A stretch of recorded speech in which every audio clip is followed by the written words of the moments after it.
అందరికీ నమస్కారం. నా పేరు రాజేంద్ర కుమార్. ఈరోజు నేను బాప్తీసం తీసుకున్నాను. నేను హిందూగానే పుట్టాను. హిందూగానే మరణిద్దాం అనుకున్నాను. ఎందుకంటే దేవుని ఏ రూపంలో చూడొచ్చని పూర్తిగా నమ్మిన వాడిని. మా అమ్మ కూడా నాకు ఆ రకంగానే చెప్పింది. ఆవిడ పూర్తిగా కృష్ణుని యొక్క భక్తురాలు. మా మామగారు కూడా శ్రీరాముని భక్తుడు. నా భార్య కూడా శ్రీరాముని భక్తురాలే. అలాగే దేశంలో ఉన్న అన్ని గుళ్ళు చూసాం. మరి రెగ్యులర్గా అన్నవరం వెళ్ళి సత్యనవతం చేసుకునేవాళ్ళం. తిరుపతి వెళ్తూ ఉండేవాడిని. అలాగే అమ్మ కోసం నార్త్ ఇండియా వెళ్ళినప్పుడు మోదిరా అక్కడ తీసుకెళ్ళి శ్రీకృష్ణ జన్మస్థానం చూపించాను. అట్లాగే నేను కూడా తర్వాత అయోధ్య, కొత్తగా కట్టిన అయోధ్య రాముని దర్శించుకున్న. ఆ తర్వాత కాశీకి వెళ్ళాను. కాశీ ఇది చేశాను. కానీ హిందూగానే పుట్టి హిందూగానే వచ్చున్నా అన్ని రకాలైన ఇది చేస్తున్నా కూడా నా పర్సనల్ గార్డ్గా జీసస్ క్రైస్ట్ని తీసుకున్నాను. దానికి కొన్ని కారణాలు ఉన్నాయి. జీసస్ క్రైస్ట్ గురించి మా పెదనాన్న దగ్గర గారి వినండి, ఆయన చెప్పడం విని ఆయనలో ఉన్న కొన్ని మహోన్నతమైన లక్షణాలు, ముఖ్యంగా చనిపోయేటప్పుడు కూడా తను అప్పటిదాకా టార్చర్ పెట్టి చంపుతున్న వ్యక్తుల్ని వీళ్ళని క్షమించమని అడిగినప్పుడు నాకు అనిపించింది ఇది ఓన్లీ దైవ లక్షణం అని చెప్పేసి. అందుకోసం స్వామి వివేకానంద గారు చెప్పినట్టుగా ఒక పర్సనల్ గార్డ్ ఉండాలి అనుకుని జీసస్ క్రైస్ట్ని నేను నా పర్సనల్ గార్డ్ అనుకున్నాను. ఆయన్నే, అప్పటికే నా తండ్రి లేడు కాబట్టి ఆయన నా ఫాదర్గా అడాప్ట్ చేసుకున్నాను. మరి ఆయన నాకు కావాల్సిన ప్రతిదీ అడిగేవాడిని. ప్రతిదీ మొన్నటిదాకా కూడా, అంటే జస్ట్ లాస్ట్ ఇయర్ వరకు కూడా ప్రతిదీ నాకు ఇది కావాలి, ఇది కావాలి, ఇది కావాలి, డిమాండ్ అని అడగటం, అన్నీ ఇచ్చేవాడు ఆయన. ఇక్కడ ఒక విషయం మీరు గుర్తుపెట్టుకోవాలి, నేను హిందువుని, అయినా కూడా ఆయన అడిగేవాడిని, ఇచ్చేవాడు ఆయన. నేను జీసస్ని దేవుడు అని అంటే కాదు, సర్వసృష్టికర్తని జీసస్ రూపంలో చూస్తున్నా. ఎవరెవరో మనకు తెలియదు కదా, రాముడో కృష్ణుడో ఎవరికి మనం ఒక రూపంలో చూస్తామని నేను అనుకుని నమ్మేవాడిని. అందుకే ఆ రూపంలో చూస్తే నేను అడిగేవాడిని, ఇచ్చేవాడు. అందుకే నేను అంటున్నాను అన్నమాట, సర్వసృష్టికర్త అందరినీ ప్రేమిస్తాడు.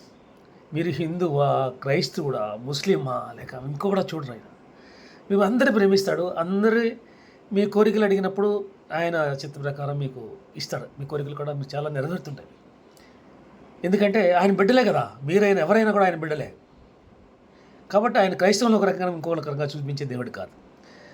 కానీ నా బిడ్డలు నన్ను గుర్తించాలనుకుంటాడు, అంతే కదా. తండ్రి వేరే వాళ్ళందరినీ అమ్మా నాన్న అనుకుంటూ తిరుగుతూ ఉంటే, బొమ్మలను తిరుగుతావు అమ్మా నాన్న అనుకుంటే తండ్రి బాధపడతాడు కదా. అట్లా ఆయన కూడా నా బిడ్డలు నన్ను గుర్తించాలి అనుకుంటాడు. నా మార్గంలో వెళ్ళాలి, నేను ఇలా ఉంటే బాగుంటుందని చెప్పి అనుకుంటాడు. సరే, ఈ సందర్భంలో నేను లాస్ట్ ఇయర్ మార్చి 31న దేవుడు నాకు అడిగినవన్నీ ఇచ్చేటప్పటికి ఒకసారి దేనిపించింది, ఏమిటిది నేను అడిగినవన్నీ ఇస్తున్నాడు, కష్టమైనవి కూడా ఇస్తున్నాడు ఏంటి అని.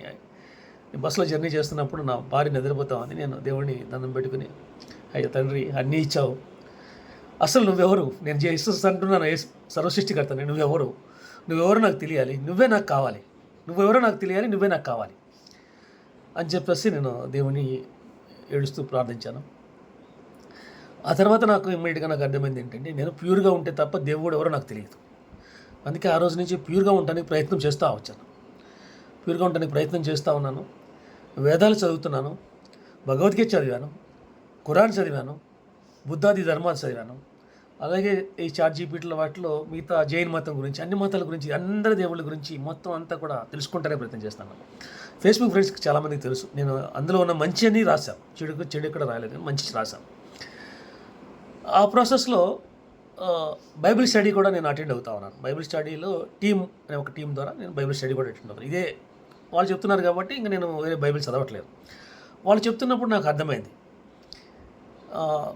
బాప్టిజం తీసుకోవడం అనేది మొదటి స్టెప్. ఆ తర్వాత మనం అందరూ అంటే ఎవరైనా సరే జీసస్ మార్గంలో నడవాలంటే ఆయనలాగా బ్రతకాలి అని నాకు అట్రాక్ట్ అయ్యాను. ఈ మొత్తం అన్నీ చదువుతున్నప్పుడు పెద్దగా నాకు దేవుడు నాతో మాట్లాడినట్టు అనిపించలేదు. కానీ బైబిల్ చదువుతున్నప్పుడు కానీ, లేకపోతే నాకు నిజంగా జీసస్ దేవుడా అని అనుకున్నప్పుడు యూట్యూబ్లో ఏదైనా మామూలుగా జర్నీలో యూట్యూబ్లో పెడితే దాని క్లారిటీ, ఏమైతే నాకు డౌట్ ఉన్నాయో అన్నింటికీ క్లారిటీ. అంటే జీసస్ నాతో మాట్లాడుతూనే ఉన్నాడు చాలా రోజులుగా. సరే, నేను క్రిస్మస్కి వీడియో చేశాను, శుభాకాంక్షలు చెప్తూ. ఆ తర్వాత బైబిల్లోని విషయాలే ఓన్లీ క్రిస్టియన్స్ని ఎడ్యుకేట్ చేద్దామని మొదలుపెట్టిన వీడియోలు. ఒక స్నేహితుడు, మీరు పాపాల గురించి వీడియో చేయలేదంటే నేను పాపాల గురించి కూడా వీడియో చేశాను. పాపాల గురించి వీడియో చేసినప్పుడు కోపం పాపం. కోపం అంటే అధిక కోపం వచ్చి అందరి మీద ఇచ్చేస్తాం కదా, మన కోపంలో మనం ఏం చేస్తాం తెలియదు, అది పాపం అని చెప్పింది. గర్వం పాపం అనింది, ప్రౌడ్గా ఉండటం పాపం అనింది, ఇతరులు జడ్జ్ చేయడం పాపం అనింది. అరే అప్పుడు దాకా నేను చాలా మంచివాడిని అనుకుని ఎంతోమంది సహాయం చేశాను, దేవుడు నన్ను వీళ్ళందరికన్నా నన్నే ముందు ఫ్రంట్లో పెడతాడు అనుకునేవాడిని. ఒక్కసారి నాకు సినిమాస్కోప్లో నాకు పాపాలన్నీ కనబడతా ఉన్నాయి.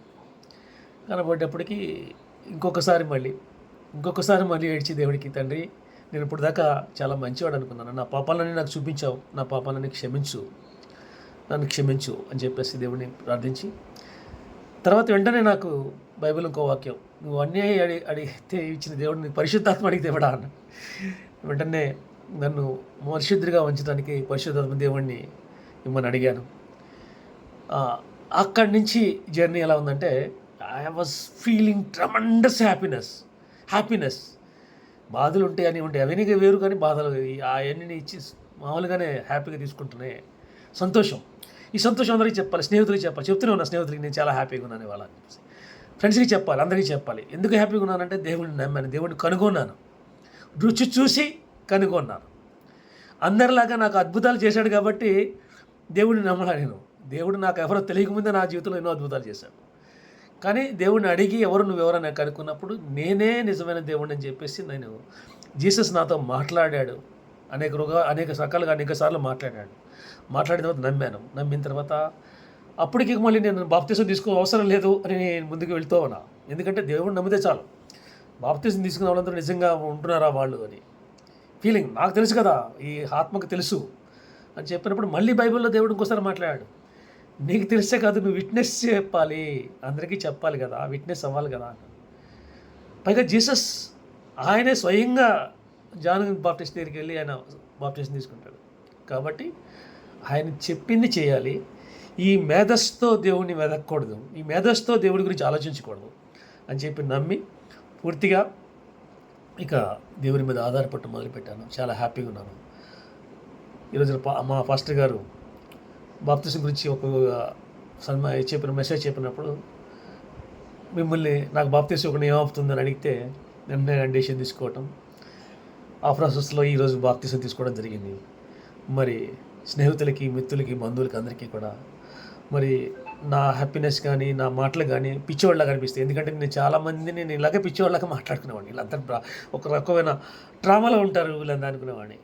ఈరోజు నేను అనుభవించి చెప్తున్నా, నిజంగా జీసస్ మన కోసం మరణించాడు, మన పాపాలు కడగబడ్డాయి. ఈరోజు పాపాలు కడగబడ్డాయి. నా గిల్టీ లేక ఈ హ్యాపీనెస్ కారణం ఏంటంటే, ఆ గిల్టీ లేక మంచిగా ఉండేటప్పుడుకున్న హ్యాపీనెస్ ఇది ఉంటుంది, జీసస్ మార్గంలో నడిచినప్పుడు ఉన్న హ్యాపీనెస్.